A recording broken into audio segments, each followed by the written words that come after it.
Olá, eu sou o professor Dr. Hélio Tosati, da Universidade Tecnológica Federal do Paraná, em parceria com o professor Dr. Raimundo Bastos, da Universidade de Brasília, e nessa aula apresentaremos sobre a relação de inclusão entre conjuntos, o que são subconjuntos de um conjunto, igualdade entre conjuntos, subconjuntos próprios, subconjuntos definidos por uma propriedade e as propriedades da relação de inclusão entre conjuntos.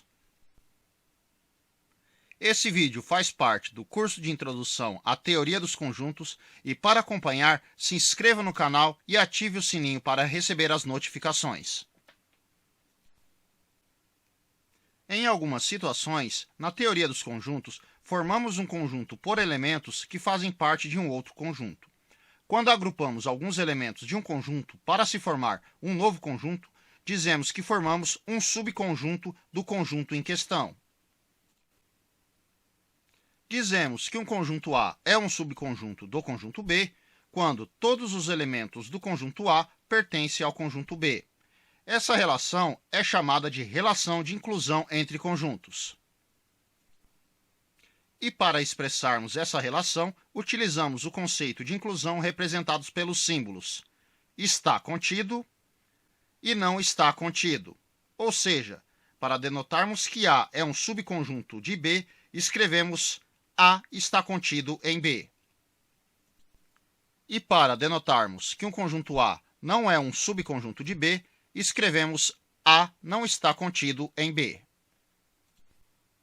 Observe que a relação de inclusão é somente entre conjuntos, ou seja, não existe situação onde um elemento que não seja um conjunto esteja contido em um conjunto. Por exemplo, é falso que o elemento A está contido no conjunto A, o elemento X não está contido no conjunto B e o elemento D está contido no conjunto D. Na relação de inclusão entre conjuntos, também denotamos por B contém A para expressarmos que o conjunto A está contido no conjunto B e B não contém A para expressarmos que o conjunto A não está contido no conjunto B. Considerando o conjunto A formado pelos elementos 0, 2, 4, 6 e 8. Os conjuntos. O conjunto que tem o elemento 0, o conjunto que tem o elemento 2, o conjunto que tem o elemento 4, o conjunto que tem o elemento 6 e o conjunto que tem o elemento 8 são conjuntos unitários, que estão contidos no conjunto A.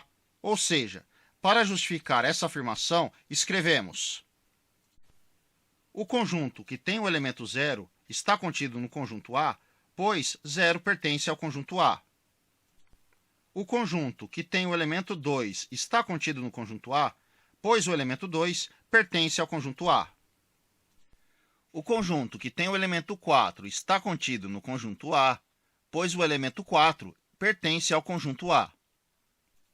O conjunto que tem o elemento 6 está contido no conjunto A, pois o elemento 6 pertence ao conjunto A.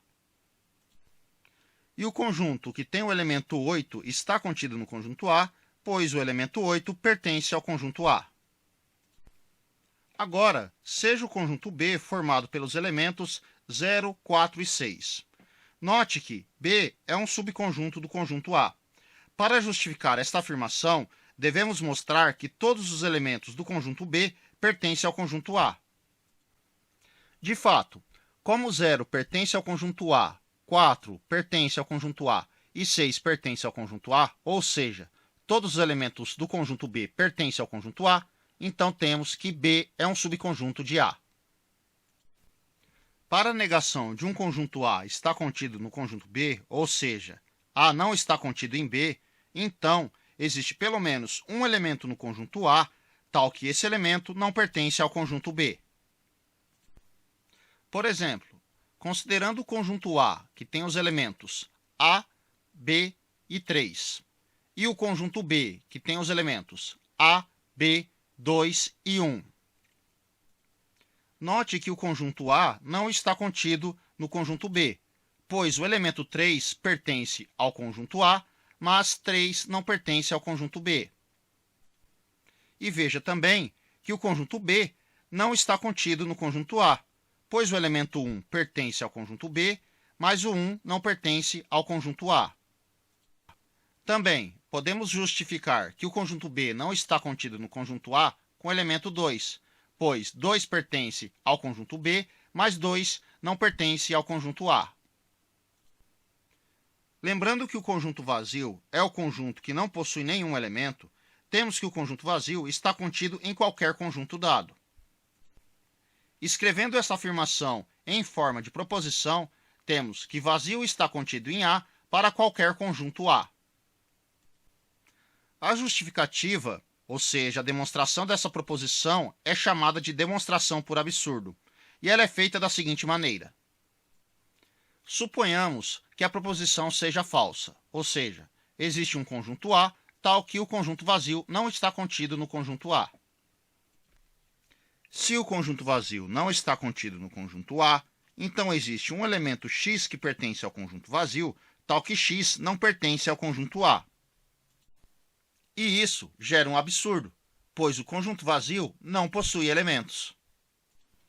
Agora, observando os conjuntos A formado pelos elementos A, B, C, D e E, o conjunto B formado pelos elementos C, E, D, A e B. Note que todos os elementos do conjunto A também pertencem ao conjunto B, e todos os elementos do conjunto B também pertencem ao conjunto A, ou seja, A está contido em B e B está contido em A. Quando isso ocorre, dizemos que o conjunto A é igual ao conjunto B, e denotamos por A igual a B. A relação de igualdade entre conjuntos garante que a ordem que é descrita os elementos dos conjuntos não interfere na relação de igualdade.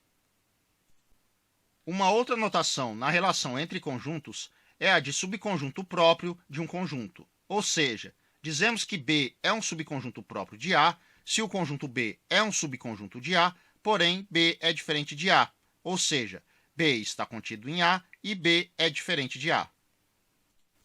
E a notação para subconjunto próprio é B está contido em A diferente de A.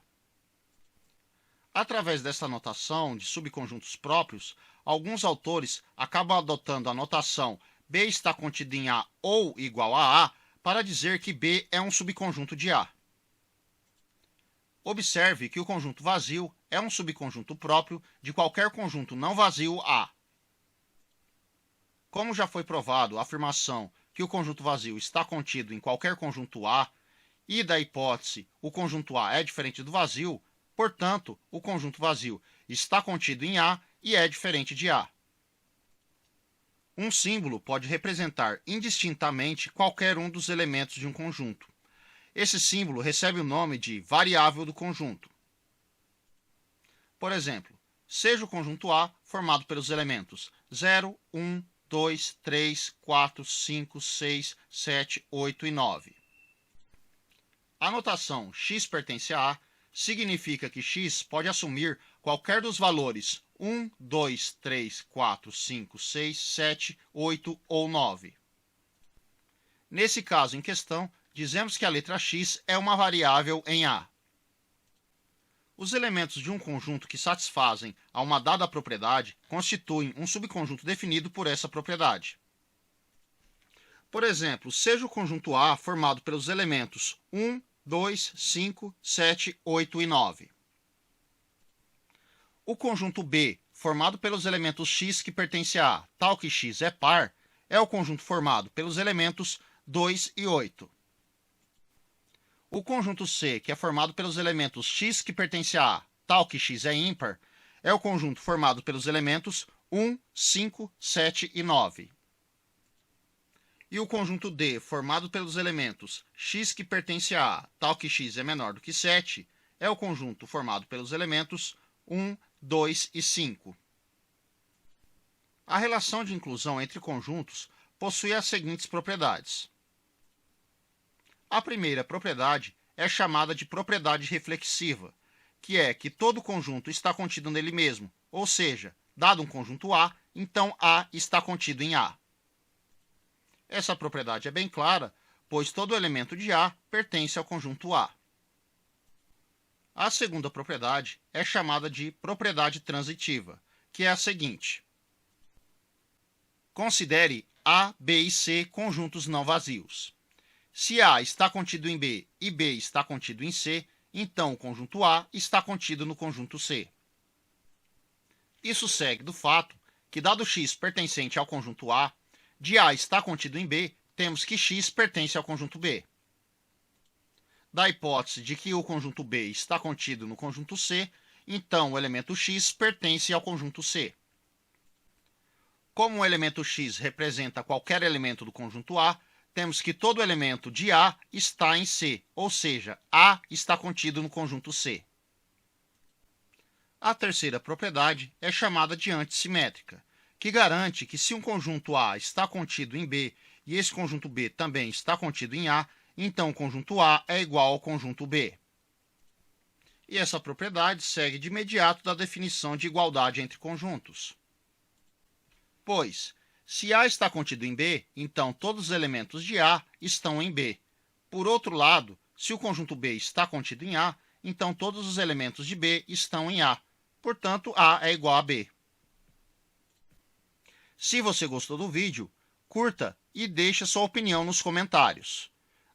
E também não deixe de se inscrever no canal. Obrigado!